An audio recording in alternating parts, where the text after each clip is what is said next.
Right.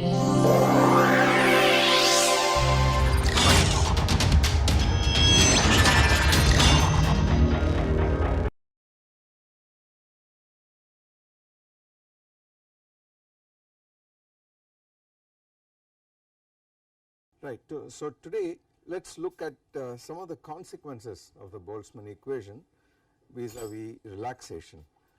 One of the things that primary points to be emphasized with regard to the Boltzmann equation is that it gives you an evolution equation for the phase space density in mu space for systems which are not necessarily in equilibrium, in general out of equilibrium. And then the question arises as to how the system could relax to equilibrium under suitable conditions. For instance, if you switched off the external force, how it would eventually go to the Maxwellian distribution of velocities, and the distribution in space would be uniform if you did not have any external potential acting on the system. So the question is, how does this relaxation proceed, and this equation should presumably give you an exact answer.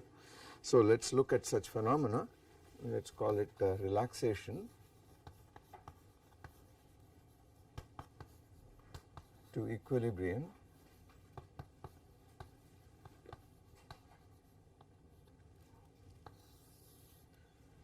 from the Boltzmann equation.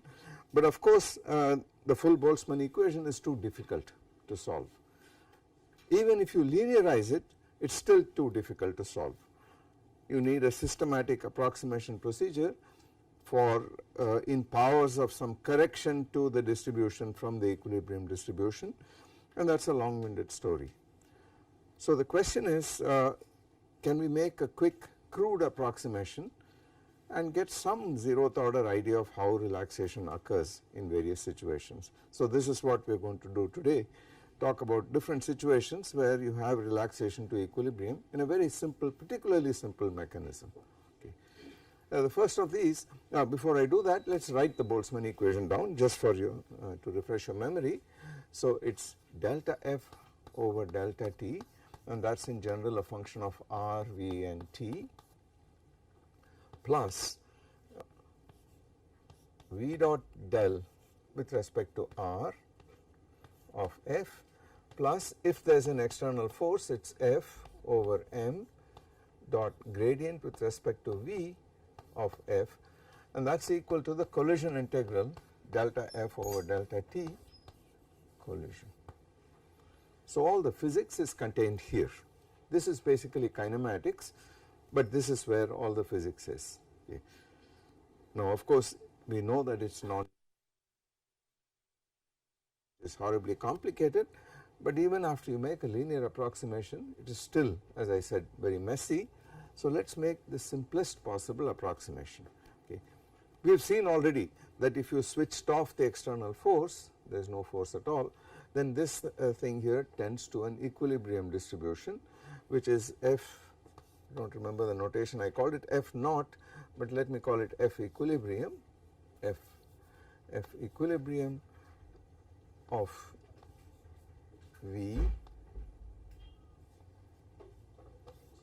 was equal to, well, recall our, first we should write our normalization down. The normalization of this f was integral d3r integral d3v f of vt equal to n, the total number of particles in the system. Okay. If you integrate it over v alone, so if you integrate d3v f of r, how should I write this, r vt, v alone, then you get a function of r and t which is equal to, well, it is the number, but it changes with the number density, but it changes as a function of position and time. So this is by definition equal to n of r and t, right. If you integrate it over r alone, d3v f of r, sorry, what have I done, over r vt, how did I write the normalization down? Did I mess up the normalization? So this is okay as it stands, but how did I get the number density? It was independent of R, so there's a volume. So you wrote integral d cube v f was this thing equal to. Oh yes, so we wrote integral d3v f equilibrium of v was equal to n over v equal to n. That's the norm, right? Thank you. So let me define this non-uniform density by just integrating over the velocity alone, this distribution function, and in equilibrium there is no t dependence, there is no r dependence. If I integrate over d3v, I should get n over v. Okay, so that's those are the normalizations. Now what we would like to say is that remember that f, I need a little more notation, f equilibrium of v was equal to n, this thing here, in space for the spatial part, and then the velocity part was the Maxwellian distribution. So the normalized distribution was m over 2 pi k Boltzmann t to the 3 halves e to the minus mv squared over 2 k Boltzmann t. So that is the equilibrium distribution.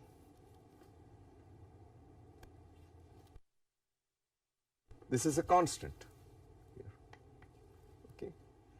Now this function is going to keep appearing all the time, the Maxwellian distribution in the velocity alone.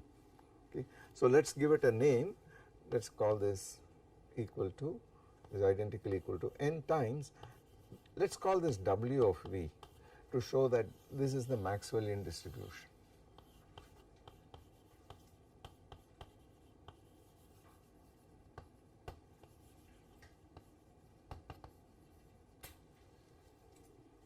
Because in equilibrium everything is in the absence of an external force, the distribution in space is uniform, so you have a uniform density, number density n per unit volume, and then multiplied by a velocity distribution which is the Maxwellian distribution, and this is normalized to unity. So we know that integral d3v w of v equal to 1. That is the reason for this factor 2 pi kt, whatever it is, the 3 halves. Right. Now what the approximation does, the simplest approximation to the right hand side, is to say that collisions cause, if you have a small departure from equilibrium, collisions cause you to go towards equilibrium, they help you to equilibrate. So if your distribution f of r v comma t is a little bit away from f equilibrium, then if you make the single relaxation time approximation, the so called single relaxation time approximation, so let us write that down, single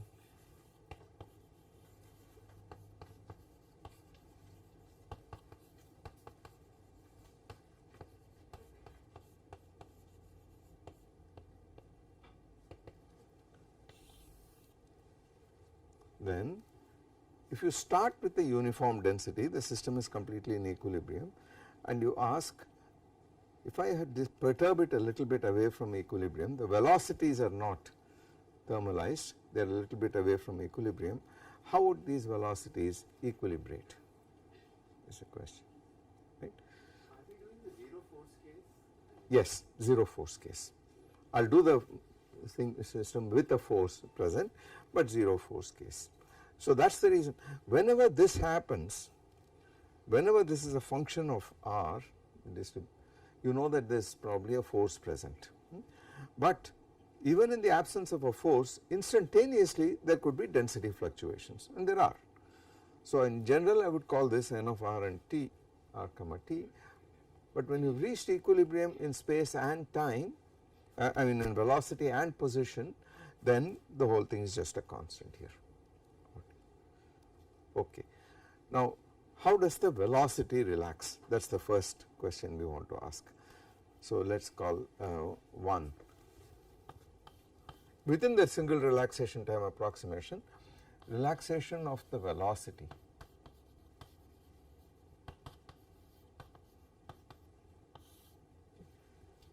that is given by the following. Now there is no space dependence because it is uniform throughout, and the velocity is supposed to relax to equilibrium.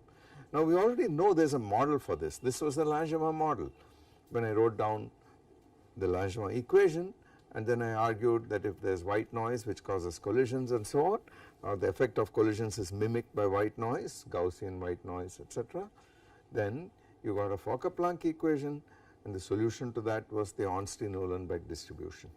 And then that constant gamma, the friction constant, determined how things relax to equilibrium, and the velocity correlation time was an exponential, single decaying exponential with the relaxation time gamma inverse. That was that model, okay.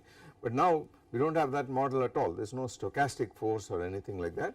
This is a completely self-consistent system, and we are not saying that the mass of this particle is different from the masses of the rest of it. We are not saying that at all, no such assumption, okay. But we made a huge approximation to this in this single relaxation time approximation. So now this F is going to satisfy delta F of Vt over delta t, no external force, the distribution is uniform in space, so this term is missing, and you only have this, and this is equal to the collision integral. And what the single relaxation time approximation says is that this is equal to, there is a relaxation time brought in, a parameter tau, just one of them, so it is minus 1 over tau, and inside is just f of Vt minus f equilibrium of Vt.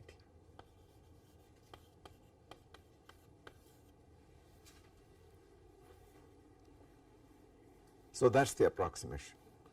It replaces by saying the deviation at any instant of time of the velocity distribution from the Maxwellian distribution is negligible, is very, very small, and then what you have is exactly like in radioactive decay, it is very similar to that, this difference divided by tau, and it has got the right dimensions. It is the dimensionality of delta f over delta t, except this f is discretized and said that it is the difference between the distribution, instantaneous distribution, and the equilibrium one divided by the time scale tau. Okay. So this is an extremely simple model. Okay. What does it predict? Now we can solve this. This is a trivial equation to solve. It's a first order equation, so it's trivial to solve. And of course, what one should do is to write set. Well, we can either write down the integrating factor, or else set f of Vt equal to e to the minus t over tau. Obviously going to relax with that characteristic time scale tau, multiplied by something else. So let me call this psi of V, comma t. Okay. Then the equation on the left hand side is, the first term is minus 1 over tau times this whole business, which will cancel against that on the right hand side, and it says e to the minus t over tau delta psi over delta t equal to, the first term cancels, so it is equal to 1 over tau f equilibrium of V.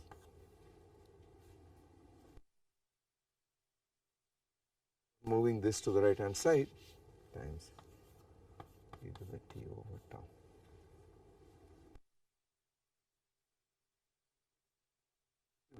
But you have to tell me what the initial condition is. You have to tell me what is the initial velocity distribution. So let us put that in. So initial condition f of Vt equal to some initial distribution, some prescribed is the initial distribution. So that immediately implies that psi implies psi of V0 is f initial of V, because this term becomes 1 at t equal to 0 trivially. So what is the solution to this thing? It says psi of Vt minus f initial of V just solving this differential equation. You have to integrate this from 0 to t, put t prime and integrate 0 to t, so that integral becomes, the tau cancels as you can see, so it becomes e to the t over tau minus 1 times f equilibrium of V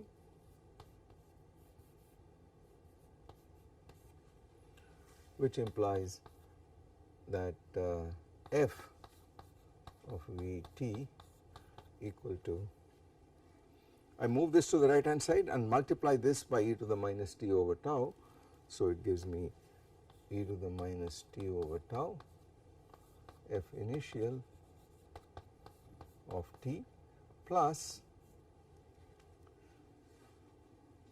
I multiply this by e to the minus t over tau, so this is 1 minus e to the minus t over tau f equilibrium of V.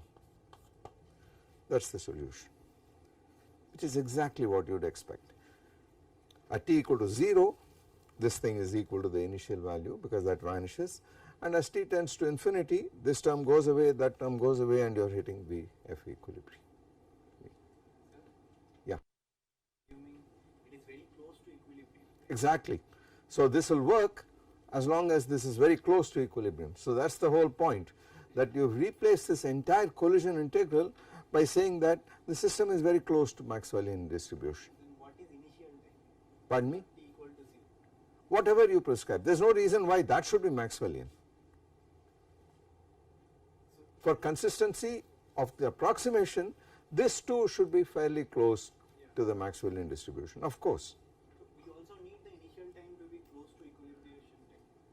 It's close to the time when the system is. No, that is not the point. There is a characteristic time scale tau. We do not know anything about it. We have simply said this entire collision integral has been replaced by this discretized version. Okay. We have not don't have any handle here about what this tau is at all. Okay.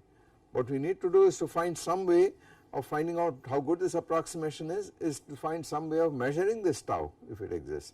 Now in practice that is not going to happen, but you can see what we can do, what we should, let me indicate how one should go about it in the general problem. In the general case, we are looking at a function of V. This quantity is a function of V and t. Now we know that the equilibrium distribution is a Maxwellian, is this fellow here. Okay. Now any arbitrary function of V, where we run, each component of V runs minus V infinity to infinity, can be expanded as a Gaussian in V times Hermite polynomials. So in principle you can say this quantity here is a superposition of all the Hermite polynomials times the Maxwellian distribution with coefficients which are possibly time dependent, which are certainly time dependent, and that is how the equilibrium will happen. Now this is the crudest approximation to that. It says that in some sense it just says the polynomial you are talking about is 1. Okay.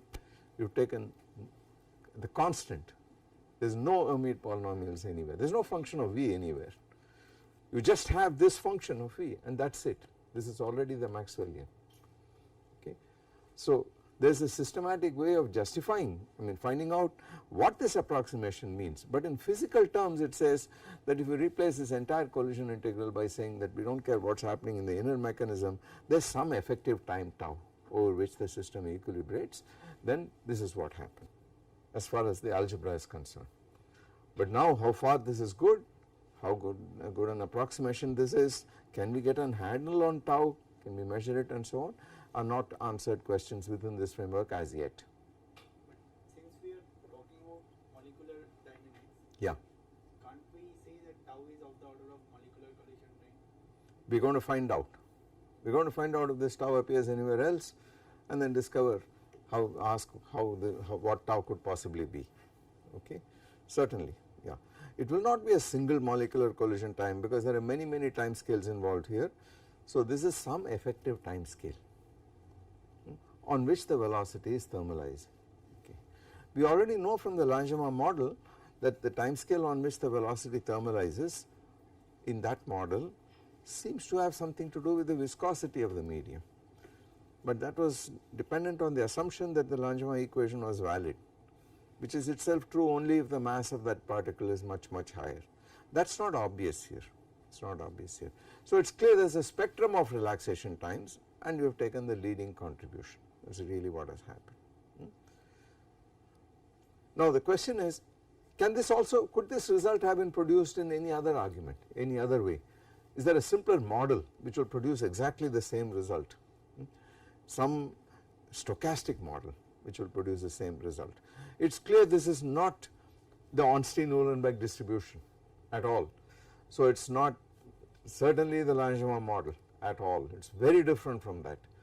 The Langevin model has this Ornstein-Uhlenbeck distribution, which is again a Gaussian, where the system tends to the Maxwellian distribution exponentially with this time scale gamma inverse, but it is very different looking from this. Here it is just this is V, sorry. And incidentally, this, if I start with the particle like we did in the Langevin model with a given velocity V0, this of course would be delta of V minus V0. This would be replaced by a delta function here. But I am allowing a little more general solution by saying that it could be a distribution in itself, not all fixed at one velocity. Okay. Is there some way of producing this thing here by a simple model assumption on the random, on the nature of the random velocity V? Can we do this at all? Not the Langevin model here. Now the answer is yes, but it must be a much simpler model than the Langevin equation, because that involved the Fokker-Planck equation which we solved. This thing here looks like it is a much more trivial thing to solve, right. There is an equation for the distribution function which is first order in time and involves the same thing out here. So it just looks like a Markov process. We have just assumed it to be a Markov process, but it looks like it is a discrete Markov process. Well, it is continuous because V is continuous, but it looks like V is changing through a jump process of some kind. Well, let us see if that is validated or not. Suppose V underwent, suppose V is given by a Markov process, suppose. So what I am trying to do is to argue that there is an effective model where V is just taken to be a Markov process by which you will reproduce this exact result. So that is another way of understanding what is the meaning of this single relaxation time approximation. Suppose V is a Markov process.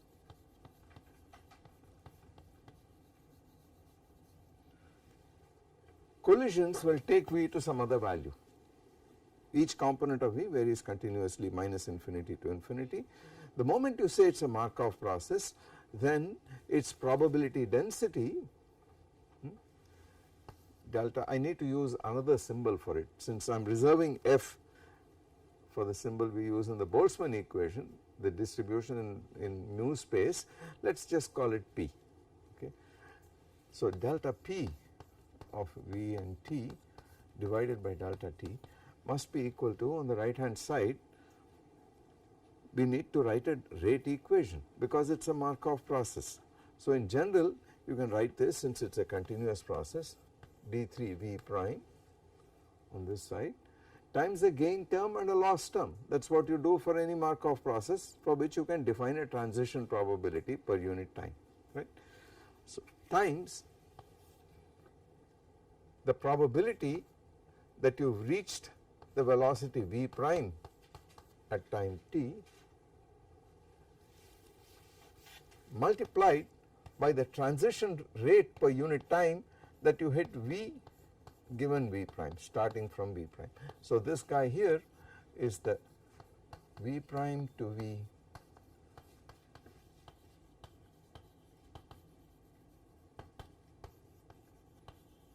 that is the gain term, and the loss term in the rate equation is minus W. You jump out to V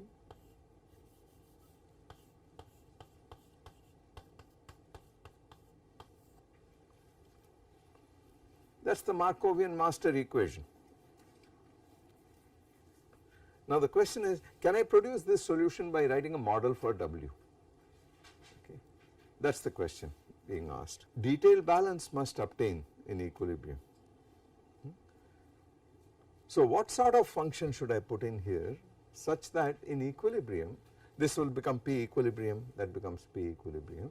What sort of function should I put in here such that detailed balance will obtain here? Well, let us look at the physical process. You have an initial velocity v in this transition rate, you have a velocity v and it is getting knocked out into any other velocity v prime. Now what is the effect of these collisions? One possible approximation is to say the collisions are extremely weak. So whatever you started with, that changes very slightly in a given collision. In the limit of no collisions it will not change at all, but in the limit of weak collisions it will change very small, by a very small amount delta v. If you start with v, a collision will connect you only to those velocities which are within a range delta v of the initial v. That is the weak collision approximation, and it turns out that approximation leads to the Fokker-Planck equation, okay, assuming that there is no memory in these collisions and it is a Markov process. I am not going to do that, but there is a way of systematically deriving from this master equation the Fokker-Planck equation by making the so called weak collision approximation. There is another possibility, and that is a very strong collision approximation. It says, look, each collision is such that it thermalizes it at once. Okay. In other words, it says that this quantity lambda v prime, the transition rate from any velocity v prime to any other velocity v does not depend on the initial value at all. The collisions are so strong that in a given collision it is immediately thermalized. Okay. That is one possibility, that the transition rate is independent of the initial state, it depends only on the final state. So suppose that were true, suppose, but equal to, we need, this is a transition rate, so you need a constant of dimensions time inverse, let us call it lambda, times some function, I should not use the function psi, I should go to use some other function. What is a good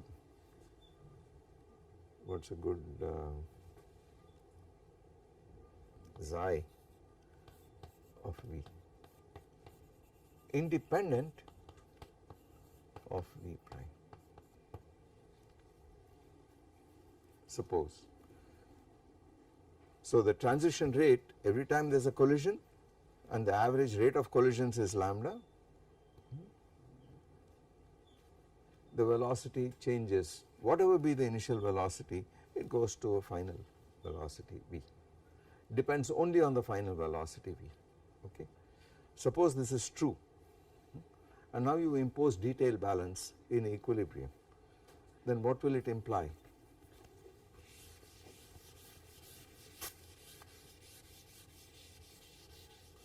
This will imply detailed balance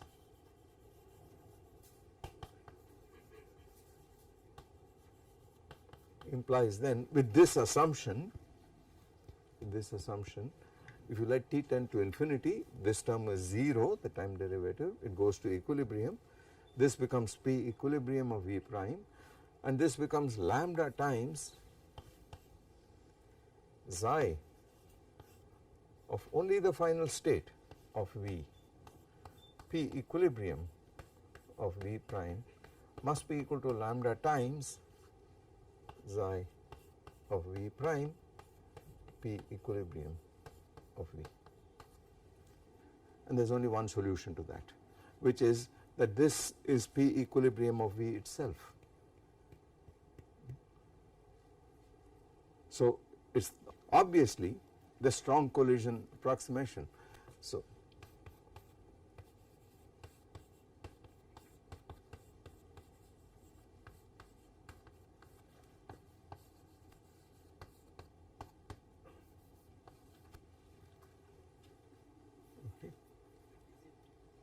Is it equivalent to the statement that it thermalizes immediately? in one shot, yeah.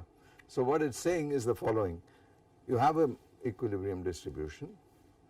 In every collision the velocity is reset from whatever its value to some value drawn from the equilibrium distribution with those probabilities. So if your distribution is a Gaussian and you are at this point, you have this initial velocity. After collision, the velocity, new velocity, is reset to be one of these velocities with this distribution, with this probability is chosen. Okay. So that is the implication of this statement here.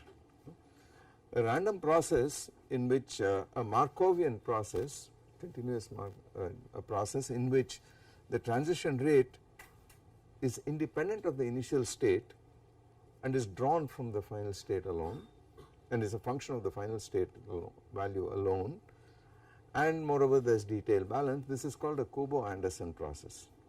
Okay.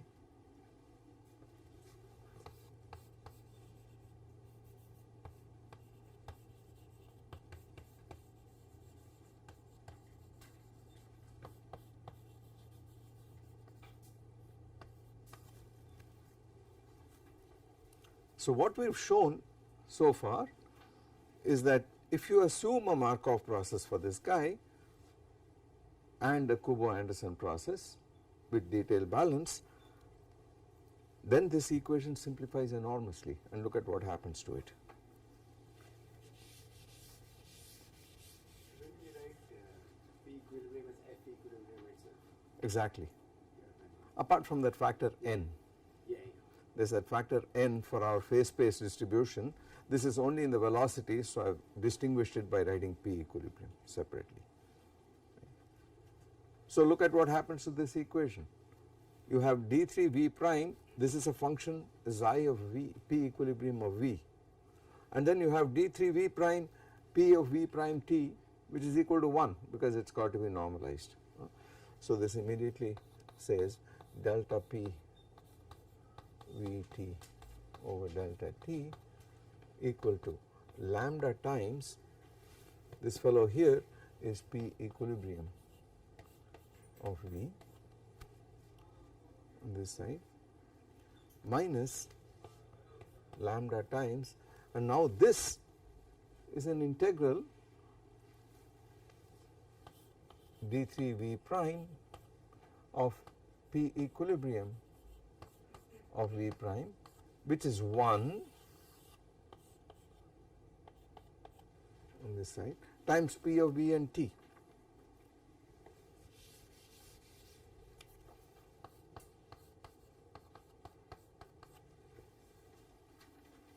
So it is clear that with the identification lambda equal to 1 over tau, you get the single relaxation time approximation.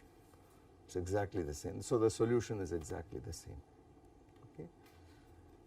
So one way of interpreting the single relaxation time approximation in the weak in the Boltzmann equation with a linearized Boltzmann equation is to say it is equivalent to saying that the velocity v is just a Markov process, a Kubo-Anderson process, nothing more than that. Okay. This gives exactly the same solution, as you can see. Now you can ask, well, can I tweak this a little bit? Can I try to improve this model by saying, look, each collision need not take you to the velocity drawn from the equilibrium distribution. So there could be one limit in which you have a very weak effect of collisions, another, this is a strong collision limit in which it immediately thermalizes in some sense. Okay. So is there anything in between? I leave it as an exercise to you to show the following. It is a rather simple exercise, that if you say independent of this, if you say that this W is not this, but it is equal to lambda times, let us say some gamma times, no, gamma is a bad number, alpha times, well, alpha times a function of xi of, this is P equilibrium, so let me write it like that, P equilibrium of V plus 1 minus alpha times a delta of V minus V prime. You could do that. Right? This interpolates. When alpha is 1, you have the Kubo-Anderson process. When alpha is 0, this goes away and you have no collision at all. It does not do anything. This will not equilibrate at all. It will remain where it is. But this here with alpha equal to 1 equilibrates with the time constant lambda inverse. Okay. So now figure out what happens. You can easily satisfy yourself that this again satisfies the detail balance condition. So it is a kind of interpolation model between the strong collision limit and the 0 no collision limit in between, where alpha is any number between 0 and 1. Okay. Such a system where for the strong collision the system should equilibrate very quickly. It does not that depends on lambda. Then you would This say that depends the on natural lambda. time scale, the problem is the collision time scale, which we know is too fast. Right. So it does not equilibrate in one collision.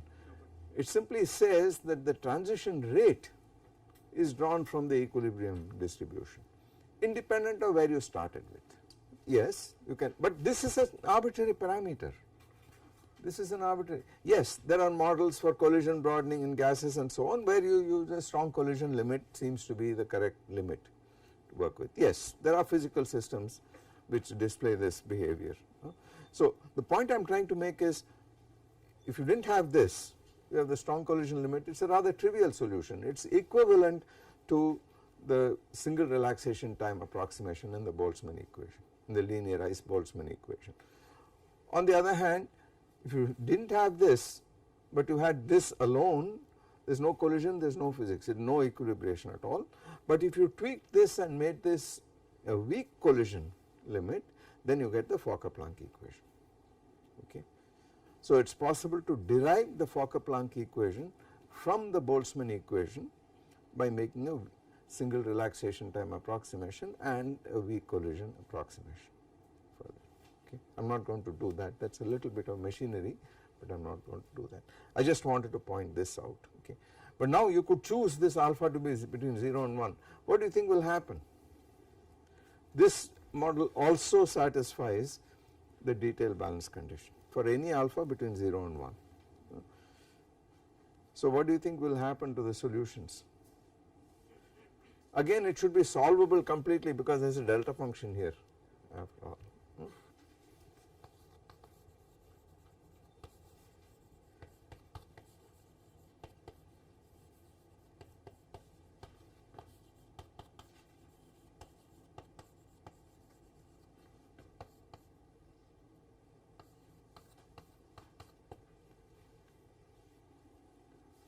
All it does is to rescale time, it just buys you some time, it does not do anything. Okay. The second term does not do very much. That integral, Yeah. out.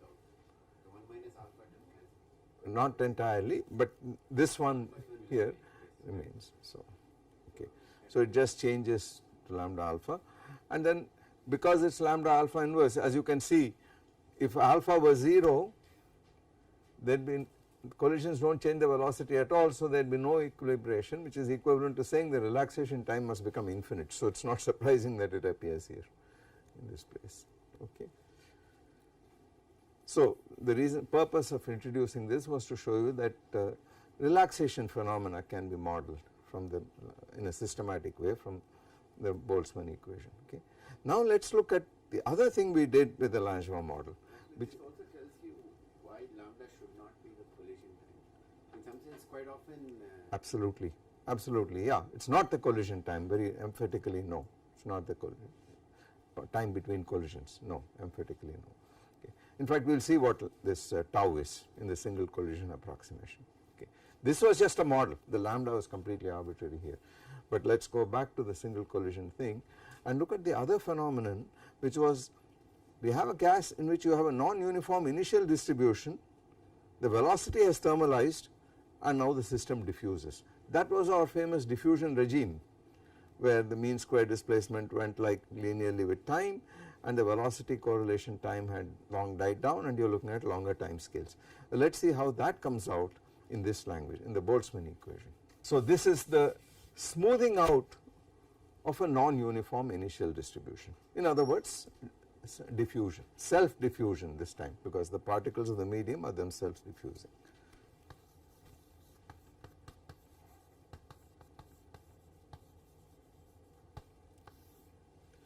No external force as before, and the Boltzmann equation is delta F over delta T plus V dot gradient with respect to R of F. This term is very much present because this is a function of R, B and T.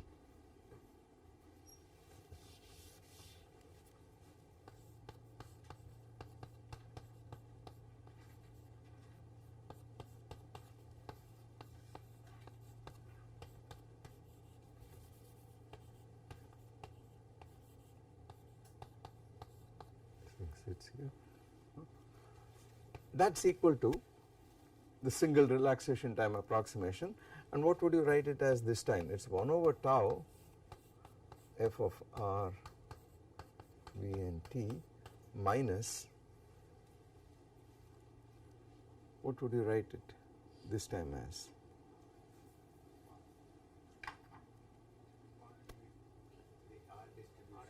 There is an R distribution. There is definitely an R distribution, right? We are trying to, okay, but the velocity has thermalized. So you write it as a product of two things. So you write it as n of R comma T times W of V. And recall that this fellow here is integral d3V f of R V T by definition.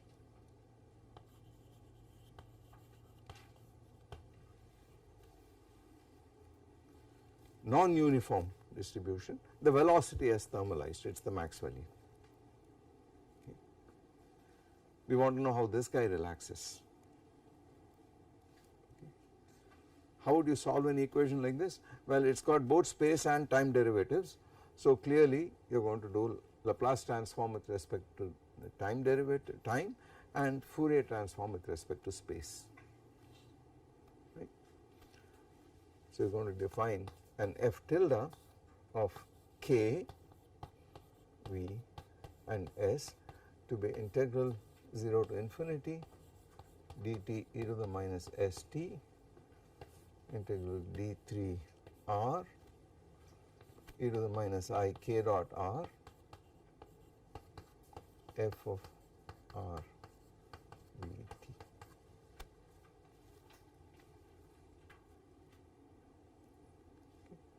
I do not want to put two tildes, I mean it stands for, okay, this stands for Fourier transform with respect to r, Laplace transform with respect to time of this. We plug that in here at this point. And then let us write the equation down directly. Oh, by the way, I need to tell you what is the initial value of this fellow here. What is the initial distribution? So I have to tell you what the initial distribution is. So let us put n f of r v 0 is equal to n initial of r,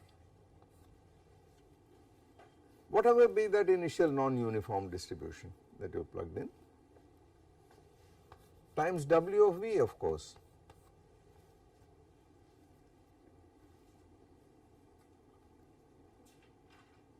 Right.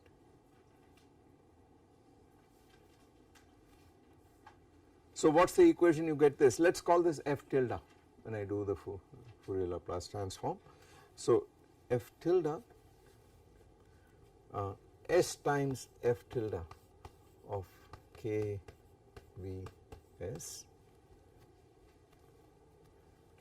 minus this guy here, that is the formula for the Laplace transform of the time derivative, but I got to do a Fourier transform with respect to space. Let us call that n tilde of initial of k.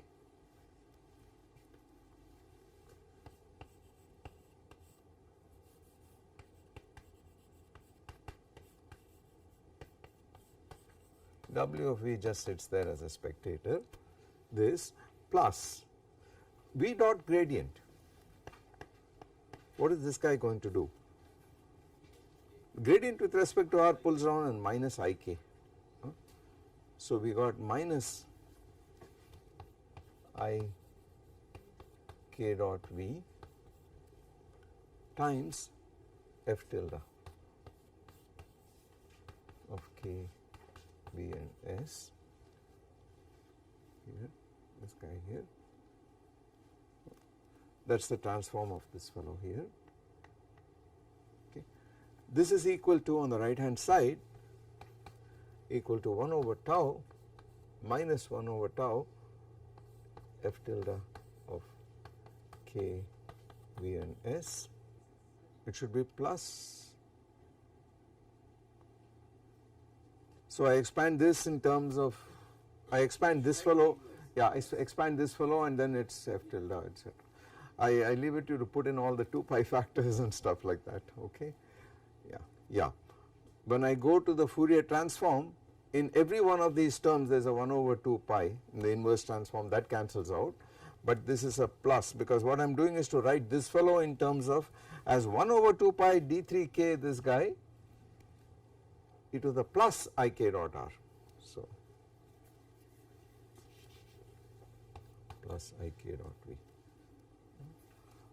is equal to this term plus 1 over tau the Fourier transform of this fellow plus 1 over tau n tilde of K and S W of V.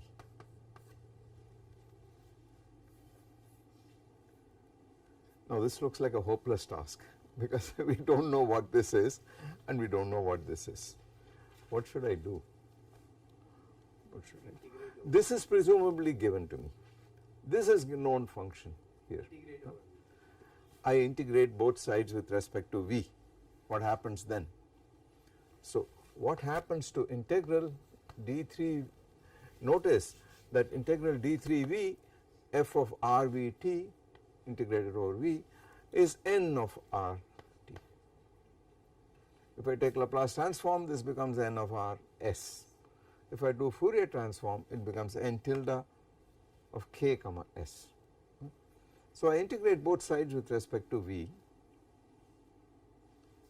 in which case you are going to get this thing here and this is going to be integrated over with respect to V on this side, but you got to be a little careful in doing this. This n initial will move to the right hand side here and there is this guy. So we should not yet integrate over V. We need to pull various things and then do the integral over V. Now let us write all the f guys together. So there is S, that is this term, plus Ik dot V plus I k dot V. So this term is gone, this term is gone, plus 1 over tau, plus 1 over tau